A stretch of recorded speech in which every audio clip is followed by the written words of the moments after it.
Hi everyone, this is Navika Chada, cloud engineer and a Microsoft Most Valuable Professional in Azure. I warmly welcome each one of you to the 24th episode of Tech Chat with Navika, wherein today we would be exploring the Azure Compute services.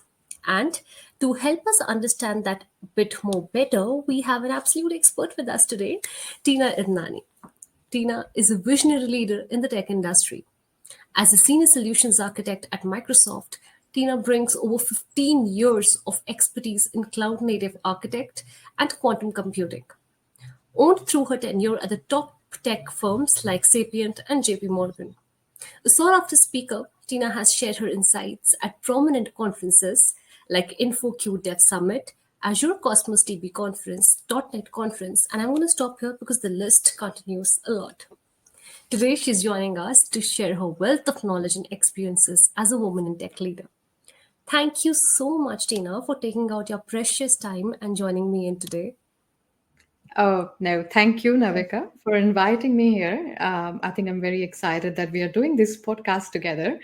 To be honest, I haven't done podcasts before, so this is my first in a podcast, and I'm really looking forward to it. Do you want to add anything to your introduction? Because I know I must have missed out on something because Oh, you have done quite a lot of things. no, I think you've done a fantastic job. Thank you for introducing. Yeah, I just tell that I have recently joined Microsoft. Prior to this, when I was working at JP Morgan Chase, my role was to help build the Azure platform at the bank and enable various teams as they migrate and modernize their applications on Azure. You already mentioned that I'm very passionate about exploring potential applications of quantum computing in finance. And yeah, I like to speak regularly at technical conferences and enjoy mentoring young women in tech. But just to add a disclaimer before we begin, I would like to mention that while I work at Microsoft, the views and the insights that I'm going to be sharing today are entirely my own, and they do not represent my employer or any other organization. So I'm here to share my personal experience and knowledge with our viewers. Absolutely. Thank you so much for that. And yes, without any further ado, then let's dive into the podcast. And I'm really looking forward to that. Um, Now, we are seeing that of lately, so many businesses are moving or migrating their on prem infrastructure to cloud in general. Definitely because of the advantages that it provides us with, right? Be it from the performance optimization, cost optimization, security, so on and so forth. But if we specifically talk about Azure, which is a cloud computing platform of Microsoft, we have plethora of services that it provides, right? And that too in different categories.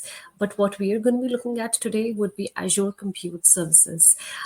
So to get started with it, I think, Tina, it would be good if you can just give us a bit background about what Azure Compute means at the first place. Yeah, I love explaining this because Azure Compute is really the foundation of everything we do in the cloud. So think of Azure Compute as the engine of your cloud infrastructure.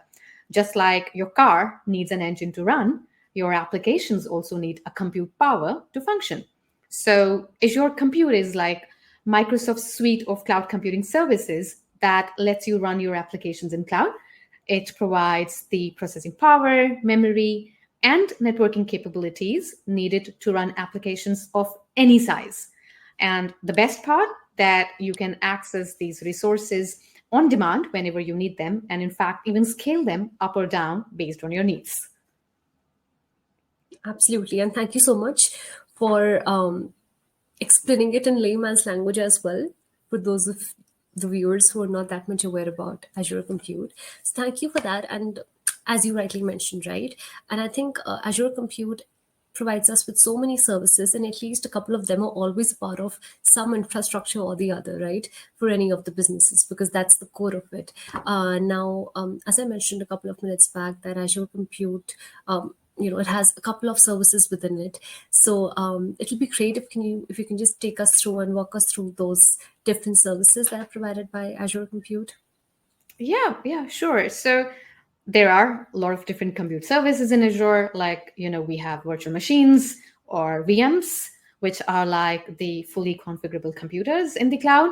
And they're kind of perfect when you need full control over your computing environment. So let's say you're running a legacy application that needs some specific software or operating system configurations, then VMs are your best friend. In fact, they are also very great for lift and shift migrations where you are moving your existing applications to the cloud using minimal changes. Then we have other compute services. We have like App Service, which is designed specifically for hosting web applications and APIs. We have Azure Functions, which is like a serverless, offering a serverless compute service wherein you write your code and then Azure handles the rest of it. So they're kind of perfect for event-driven workloads or applications with variable traffic. Then you also have their managed Azure Kubernetes service, which we call AKS, for running containerized applications. And then you have Azure Container Instances, Azure Container Apps, when you want to do container deployments, and there are many, many, many more. So basically, each service is designed for specific scenario, offering different level of control and management. As you just mentioned, right, that every service has a certain scenario associated with it. I definitely know that you just mentioned a couple of them, but I would like to take that as a separate question as well, because I mean, so many businesses or individuals would be willing to know this as well, that, if you can just associate a certain scenarios to each of these compute services, which you just mentioned, if you want to add on to the list, anything else, to better understand the use case of each one of them. Yeah, absolutely. It is very important for businesses to decide which Azure Compute to use when, in which scenarios. So, frankly speaking, if you ask me, it depends on their needs. Like, for example, like I said before, if you want full control, then VMs are a good choice. For web apps, app service are ideal. In fact, there is a very nice decision tree provided by Microsoft, which can act as your first step to decide which Azure Compute service is best suited for your workload, or your business scenario. I shared it, I think, a couple of weeks earlier in one of my LinkedIn posts. Very happy to share it here as well.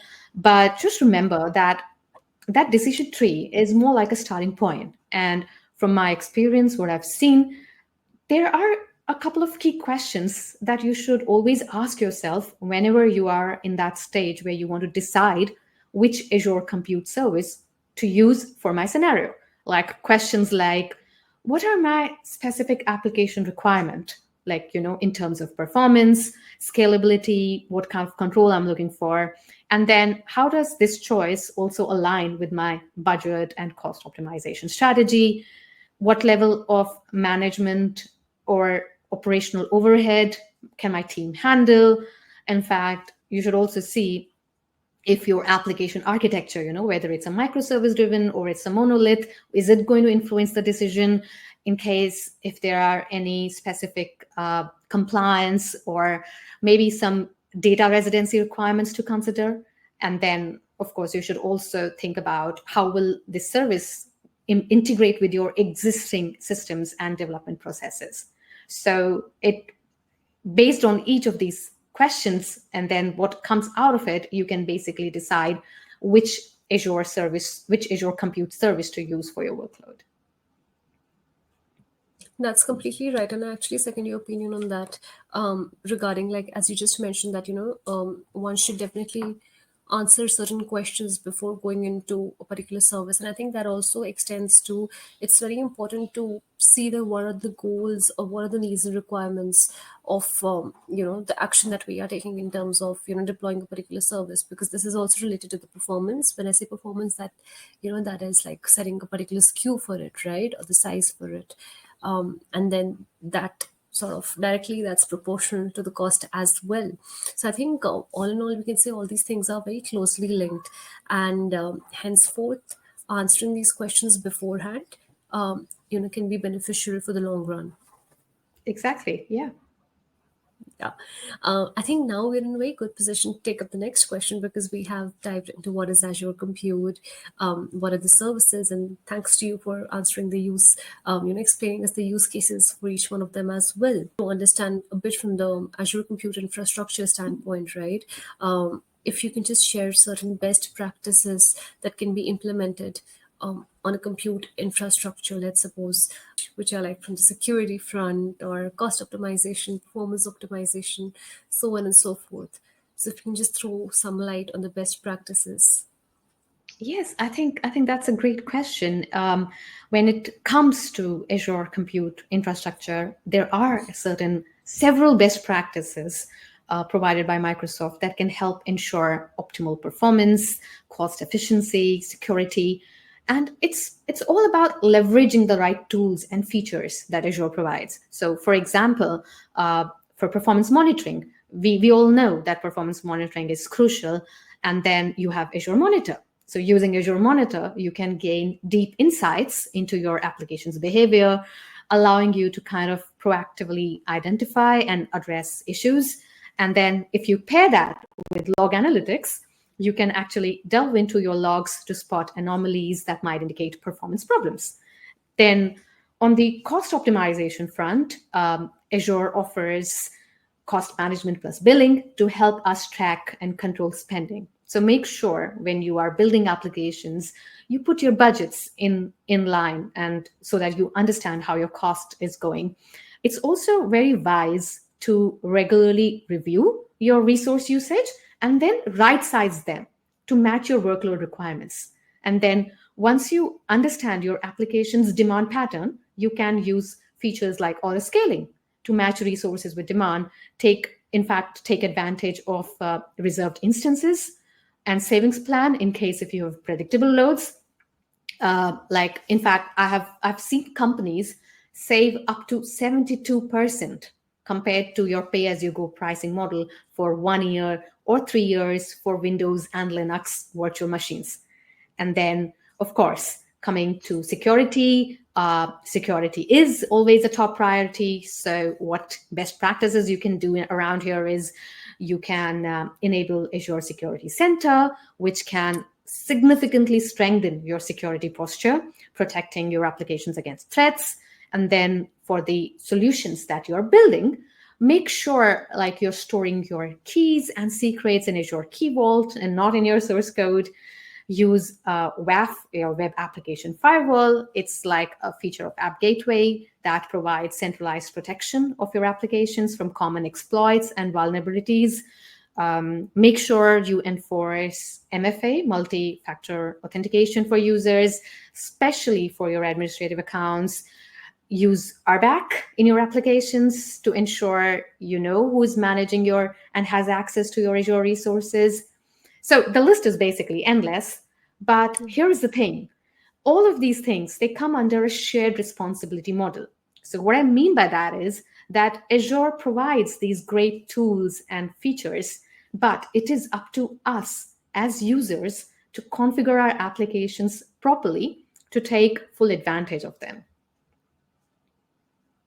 Absolutely. I absolutely agree with that point. And now that we have actually covered that, I think I would like to ask the next question, which is basically that since firstly you have been into this industry for so long, and and you're so experienced in this field, so I think you are the best person to give this advice. So, what's the advice that you would like to give to individuals or companies who are actually beginning their cloud journey with Azure Compute?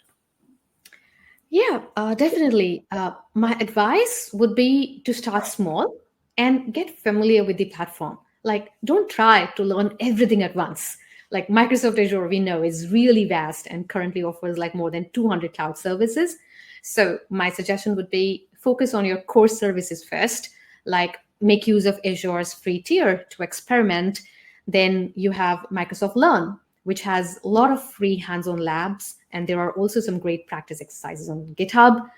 And I think coming from my experience, my suggestion would be don't just watch tutorials, actually build things. Like, start with your small projects, break them, fix them, and that hands-on experience that you will get from actually building in cloud is really important. after that, but of course, one thing to take care when you are building in Azure is always remember to shut down or delete your resources when you're done practicing, so that you can avoid unnecessary charges. But then other than that, I think things like that you are doing, participate in Azure community events, workshops, which are like, they're often free, but they also provide a lot of networking opportunities. So there are so many things. And when you are building in Azure, also consider using Azure's well architected framework to guide your design and deployment decisions. Yeah. So just dive deep into Azure and start experimenting. You're right on that. Even I was just about to mention that as well, which you already did about Microsoft Learn. We have reached the end of the podcast, and I honestly didn't even get to know. Thank you so much for such a knowledgeable, informative, and educated episode. It was truly an honor and privilege to have you on the podcast. Thank you so much. And any ending note would you like to give? Yeah, I will just say that first of all, thank you for inviting me. I had a great time recording this podcast with you.